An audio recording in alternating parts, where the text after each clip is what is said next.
still on about Buckley at this point where I was 8 and I'm even just getting older, age 9, 10, 11, 12, 13. Yeah. And I'm understanding a bit more. You know what I mean? Yeah, So yeah, no, makes sense, yeah. we're getting to know a lot of different people and what a lot of people have been in for. And even just like getting to know people themselves and stuff like that and listening to me and their stories. But when I say understood more, I just understood more probably what was going on in that situation. Because I was, so, you know, it was like when I was 8, I learned about it straight away and because it was normal. I never actually thought twice about it. Yeah, well, it's because it's, as I said, lad, it's just the environment, lad. You've adapted to your environment, lad. That's the end of it. You've adapted, lad. You're just used to just going to see my granddad in this prison, in the same place, in this for years, in the same structure. Because you sit there, my granddad would walk out. Me and John used to always just leg up to him when we were younger. Same routine. And you just still walk up to him and stuff like that. And until you got probably the last time, yeah, it's a bit older, but we just used to always run up to him and stuff like that. Even just the time when the shop opens, you know, with the go and get a little munchies and that, yeah. A lot of stuff like just you're deep in it, lad. I can feel it, lad. You're looking getting the certain foods you used to get. I always remember it. Every little thing. I see a pack of quavers, I think, in a certain situation. It just reminds you to stay back to somewhere. Because we bought off a certain person, I can't say it. You don't have to say no names. Do you have a 4-finger Kit Kat? Yeah, yeah. Right, no word of a lie. The first time I saw a 4-finger Kit Kat was in that prison. Was it? Yeah. So every time I see a 4-finger Kit Kat, just reminds you of that prison. Going to see my granddad because they had the 4-finger Kit Kats there, lad. So that's. Never saw them in the shop, lad. I just saw them there. So that's some of Tom's chocolate hub memories. He just looks at quavers, thinks of a scenario that happened in jail, looks at a fucking 4-finger Kit Kat. He's like, yeah. That takes you back to his division with granddad in jail. No, but it's mad though. But as I said, it makes you a tough personality. Like this kid, I met him in boxing and I started I got back into it about 2 years ago, and I thought he's a coach. So like he trains. I was thinking, this kid, he must be about close to my age, 25, 26 or something. I'm fucking 28. But no, he was only 20. I was like, this kid's got a proper head on his shoulders. 19 you was actually, weren't you, when I first started? Because you're 21 now, aren't you? 22 now. Oh, so he was 20. When 21. I know you're 22. 19, 22, yeah. So I've been there for 2 of your birthdays anyway, I know that for sure. 20 when I started. But I always remember that because when I started in JD, I started properly as being a coach. Yeah. I was 19 and then it turned 20. But I think it was 20 when you were there. Yeah, but you were that. I met him in there and I thought this kid's got a proper head on his shoulders and I thought, yeah, mad. And then when I got to know when I found his age, I was like, man, you carry yourself well, son. And now having this conversation about, obviously, I think that's prison, a big part of it. That's a big part of it. It made you grow up. It grew you up quick and you But you understood the world a bit quicker than a lot of other people. A lot of different people, a lot of different situations. I find that quite, and the word I'm trying to look specifically is not there, and all I'm thinking of, I find it mad. And I don't want to say mad, I was looking for something different, but it's mad. Yeah. It's like, I've gone through that, you've got such a positive outlook, you came out like, you weren't in jail, obviously, but you went through the prison system visiting as a family member, and that's hard to do. But to you, it's just like, it was a happy memory. Because my granddad's always made sure we had our heads screwed on. Obviously, my man's had always done that. No, of course he did, but I mean, from having someone who's in that environment, who's telling you to, I'm doing this, and he's like, listen, X, Y, Z, it makes you feel different. All the stuff my granddad said he'd done in his life, and then he just said, I always remember, it's like, you see you fighting in the street now,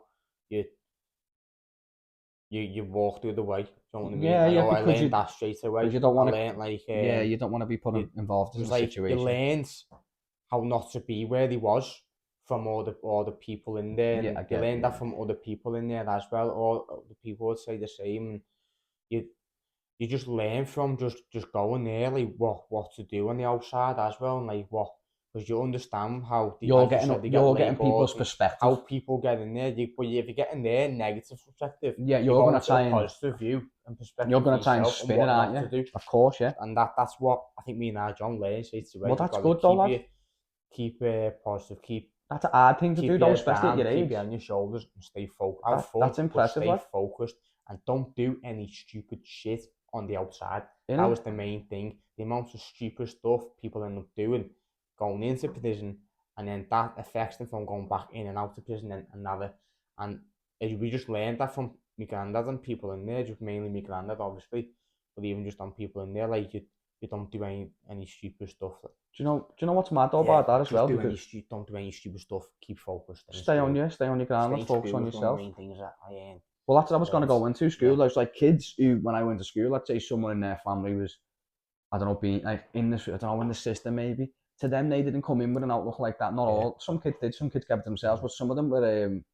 They just acted out, and it's because of the fact, obviously, that they were going through some shit. I know it was when my granddad saying. They were like the naughty kids. Some of them. Do you know what I mean? Like just to do something with your brain and use it properly.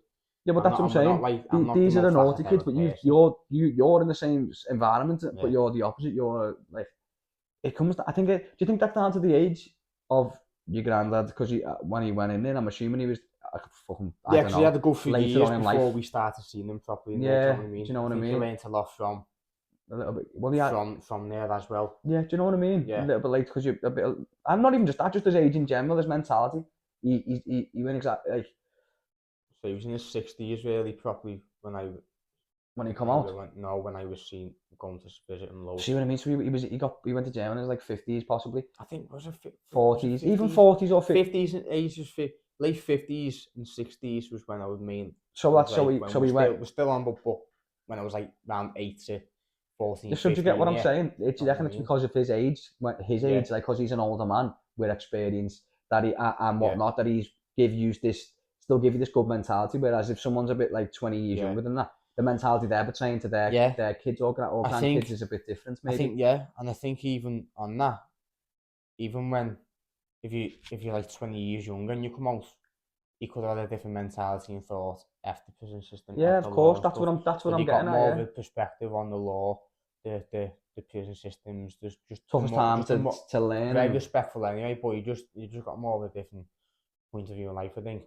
But like you say, from family's point of view, that was a lot of stuff at what I can say from going to see him in Buckley or just main thing is it was interesting though. From there, you're learning up to like 14, 15 about a lot of the people who are inside, and you just used to go and see your granddad in this prison and waiting till the day he gets out. And then I think for like other family members, obviously my mum and her two siblings, I think she knew she had to stay strong for her kids, otherwise she. Yeah, of course.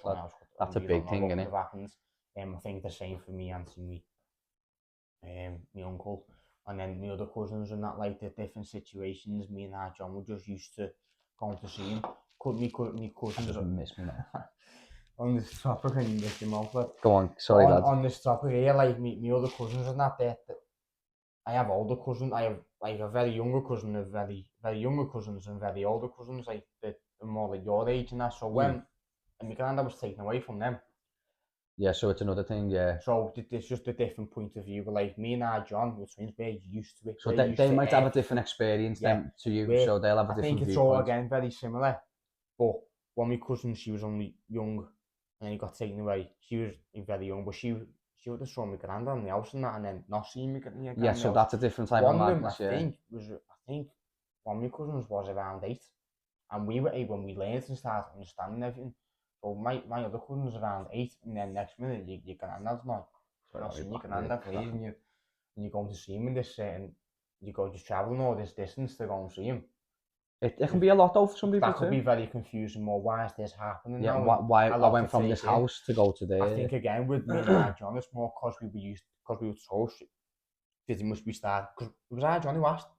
Yeah. My mum was my granddad in prison. I thought about it, but it was our John who said something. And let me still remember the car journeys there. Still remember the car journeys there and back. And do you know that? What's that big massive head in like St. Helens Way? What's that like? It's like a statue, like a big massive head. I think I'm on. I'm on in the middle of like the roundabout. I don't know what it is though. That was part of the journey on the way home. We'd always look out for that. The big head. And do you know what else was funny? What? We used to count how many Eddie stole bats we see on the way back. That was the highlight of the trip, lad. On the way back, we'd see that head, and then we count how many Eddie stole bats we see on the way back, lad. Little stole bats. On the way there, it was again more just seeing. If I saw certain, there was a petrol station you used to see in Rochdale.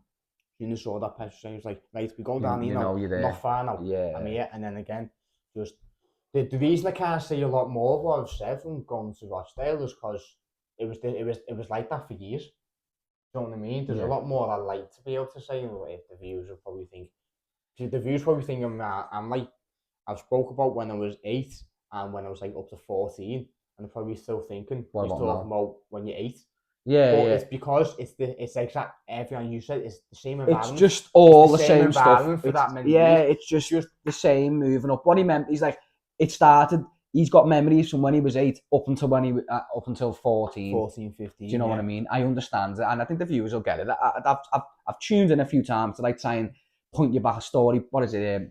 In the right direction. What's the signpost you in the right direction? But no, it's interesting, lad, and I find it interesting. As I said, I've had a few inputs, and for me, it's just how you turned out.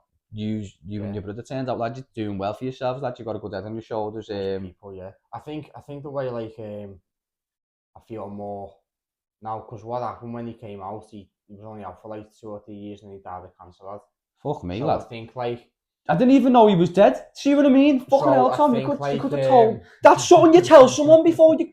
If you're fucking doing a podcast about someone, you fucking tell the person. By the way, my granddad dead. I probably have told you like that. Didn't. You're being an audio with me. You didn't tell because you touched on the story. You never told me. I have, lad. You fucking have not told me he was dead. Anyway, what are you doing?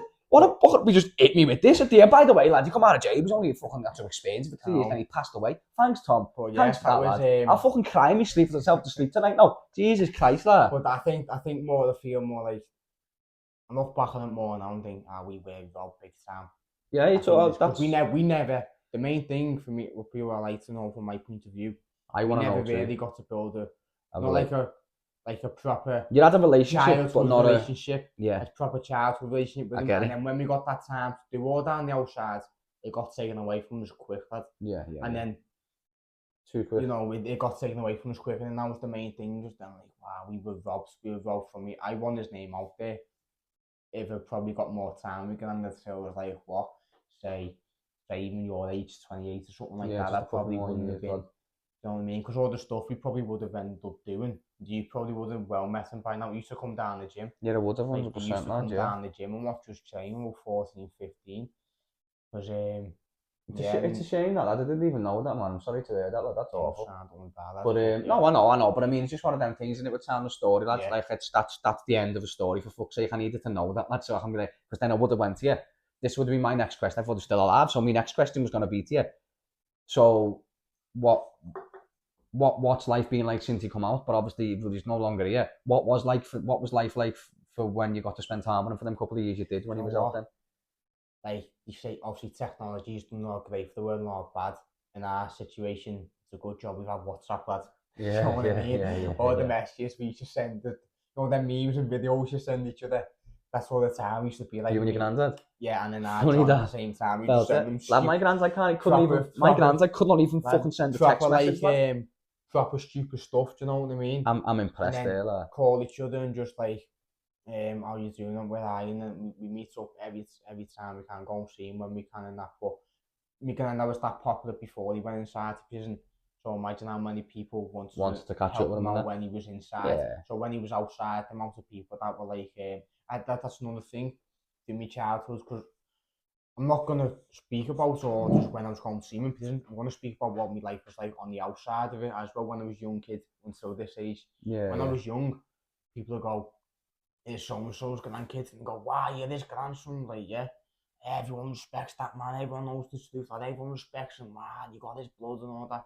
Amount of people, like, I don't even know you, like, I could walk past you in the street now and be like, I don't know who you are. Yeah, but they respect you because you're granddad. Well, that's good though, lad. That means he's left a good imprint on this earth. That's happened. That's all you can ask for anyone. Years, you know, a lot of people that know, but like, I remember going to John's footy once, not long ago actually, and then someone saying, looked at me because I look a lot like them. You was the English lad? Yeah. I was like, I was a mate to your granddad's, my family well and that. I'm like, yeah, nice one. I don't know you are like. No, but it's amazing. That's amazing. No, it's you know what I mean? Like, you should appreciate that though, Tom, because of the fact that like not many people leave this earth and leave a good legacy. They're like, I live to a point where they leave a good imprint, and people are like, you know what? He was a respectful man. You should appreciate that, lad. Because in other senses, they could have been the opposite, where you could have been getting shit off people and that, and fucking all sorts of stuff. It backfires sometimes.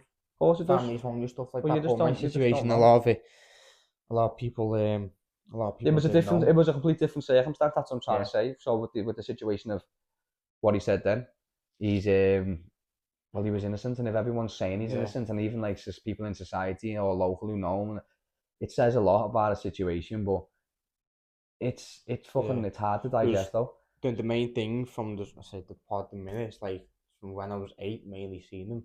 The main things happened is that we got on with it and used to it, and we never let that affect and what happened. Your life outcome. We built a great relationship.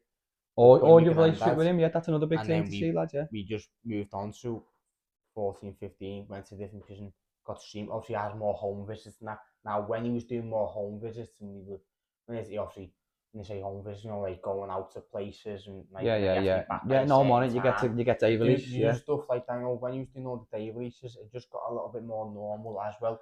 Back to normalisation, you get to feel like he's a human lad, not a prisoner. Yeah, what I'm saying. Like, even though you never seen him like that anyway, it was like he's now got the freedom for you to do things together, lad, and actually enjoy the day. That was because since I was 8 until that point, it was just getting more on with it, understanding a lot more and getting on with it. So that's why I've not got loads to say from, even though there's that many years. No, but you don't have to say too much, lad. Exactly. You don't have to say too much, lad. As I said before, for me, it was more on about when you were 8. But I just wanted to know your opinion, lad, and I wanted to know how you felt. Say more because it was the same. No, but you explained that though. I think you've done quite well with that, lad. You don't have to go back on and talk, lad. You've done well. I think you give me a good explanation, and I think they appreciate it. It's about the feelings, and you could tell when he was deep in it because he was fucking. I could see it in his eyes what he was talking. It did, yeah. No, it did, yeah. What he was saying, he meant though. So. The last 2 years, lad, that when he was out and you got to spend with him, then Tom, like, how did that feel for you, lad?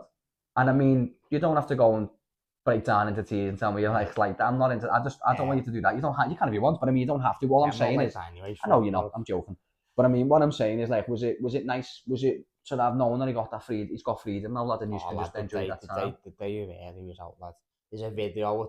I remember my uncle going down because they couldn't have that many people going. Of course, down. I think we were in school still, anyway.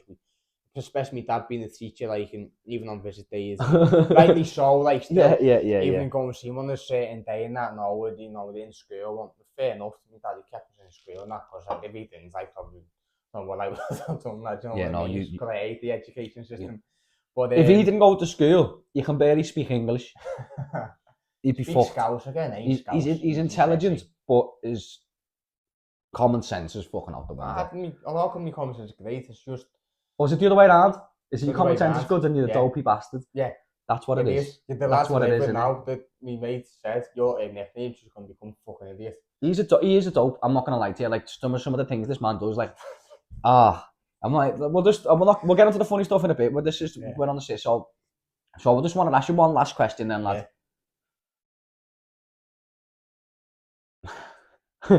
I'm not going to ask two. So, and this is the first one, deep. It's very deep. How did you feel when he passed away, lad? Because we all have but like, because obviously you didn't get to spend as much time in the world with him. So did you feel like you were robbed of time? And you said this before, but you feel like. But it was a sudden death, so robbed and devastated. But I felt more. I wanted to be more strong for him. I get you. Because the type of person he was. Now coming on to that. That's more affecting me. It's definitely over a year. I don't know how long. I always forget. This way I'm a dope. I forget stuff a lot. No, it's fine. So a year to two. Since he's passed away from between a year and 2, or even if it is maybe longer. Yeah. That's when it's more affecting me from it.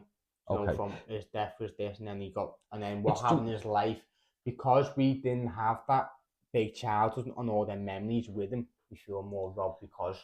The time was taken. Because he was in prison, so he didn't do it. It's more back and forth. So it's affecting me. I get on with things a lot well, but if anything, it's affecting me more a year and a half probably after. That makes sense. Lad, I deal with things similar. Me, like, I still hasn't sunk in, lad, about saying things and be like, I lost me nan and grand, lad. That hasn't sunk in me, and I lost them in like over 6 months ago now, lad. It just. I had to just focus and get things cracked on with him. It's obviously completely different circumstances. It's mad, but as bad as it sounds, life moves on. Life does move on. That is what it is. Like, because if I'm focused on something, I forget about it. I go to work or go to the boxing club and I'm boxing myself. Well, that's what we do. When I'm coaching or when I'm judging, stuff like that, or hanging around talking to people. My mind's forgotten about everything else, and then after that, when you're by yourself, that's when everything sinks in. Yeah. But when after finding out that he passed away, it was more just like it was just a big kick in the it's a big kick in the teeth, lad. Yeah, it's that's well. But I remember always saying the prayer, saying stay strong to me, granddad, and ever since that, it was more like I want to live on more for them. And, like, and keep his memory. Well, that's what you're here for, lad, isn't it? Through us. You're still telling the story now, lad. That's his grandson there, even like my brother, my family. Look how great they're doing. They're living on. But they're doing that well. Because I say, it's the same phrase I say, but I'm not going to mention it because there's me getting the surname in. It sounds just. But I'll say it to you after that, but you'll realise, because I learned a lot from like me dad. But I'm a lot like my ma's family, who's my mum's dad, who went down. I've got their blood majorly, and I'm mentally wired like them, yeah. And the blood is there for them. You can tell I'm one of them. You know what I mean? So like you can see where I'm a lot. Why are some of them dopes as well? just funny, loving, great, dopey, mad characters. I like that. I like that though. I like that. I'm a big family person, and I think it's cause what's happening to me granddad. It will be, lad. It will. It will, therefore. It will. And that's good though, because that's more of a. I think that's another positive. It's another positive negative views from it. Not really. No, there hasn't. Except for a little bit, maybe. No, but there's not really. There's been more positives. He's had a good outset on the whole situation, considering what you've gone through. And on my last question for you, Tom, what's your most fondest memory with your granddad? Like your happiest time you're the best. Because usually, what I want to do when I have my guests on, I want to ask them usually two questions. Obviously, it's Nan's Kitchen podcast, but we're talking about your granddad. So usually, I want to ask someone the most embarrassing memory of that they've, and I want to ask them the fondest. So obviously, the first question, it's I've just asked you, so I said I'm going to ask you two. So I'm going to pick one of these three. So we can either do most fondest memory or most embarrassing. Take your pick. I'll have to do any, mate. Fondest memory. Do the happiest. Do the happiest. Literally, and I'm glad you picked up on it because it's probably the most happiest memory in my lifetime, still to this day, and probably ever will be, no matter what unbelievable things I'll make sure they achieve. It's probably still always going to come down to that. And it came down to the start of the podcast, waking up every single morning with my ma, because come on, boys, come see your granddad, getting out my bunk bed. Like what you said at the start, yeah. Bottom. The happiest memories of my life were going to see my granddad in a prison full of murderers, ex-armed robbers, people in for manslaughter, people in for fighting, all these people that are labelled on paper some of the most dangerous men in the country, and that. And my granddad is labelled as one of the most. I'm smirking here because dangerous men, or like when I say dangerous men, people danger to society. They link that. They were my best memories. Going to see my obviously going to that environment or them and seeing my granddad. They're the best memories in my life, I'd say. Good. I only asked that because he mentioned this to me before, and when he's saying I'm smirking because he mentioned at the start as well, but I just found it brilliant the way he put it. All these men who meant to be the most scariest people, and they're just like family to him in a way. To society. Yeah, no, that's what they are. Yeah, that's what they're in there. But so we're just gonna. That was a really interesting episode. That Tommy enjoyed that. We're gonna wrap it up here anyway, and if you just want to hear more on the subject, not that there's much more to say, but like we can if you just want to send in any questions or whatever, you're more than welcome to. I'll always get back to it. And I'll ask Tom for you, and we can back to the questions. Depending on the questions, if you ask too much details, you get told to fuck off. But there's a lot of questions people can ask. And no, you can ask certain things, and we'll have answers. I can really. You'll answer. There's a lot. You could probably do a full series on what I can say about the whole situation, because there's actually a lot to say.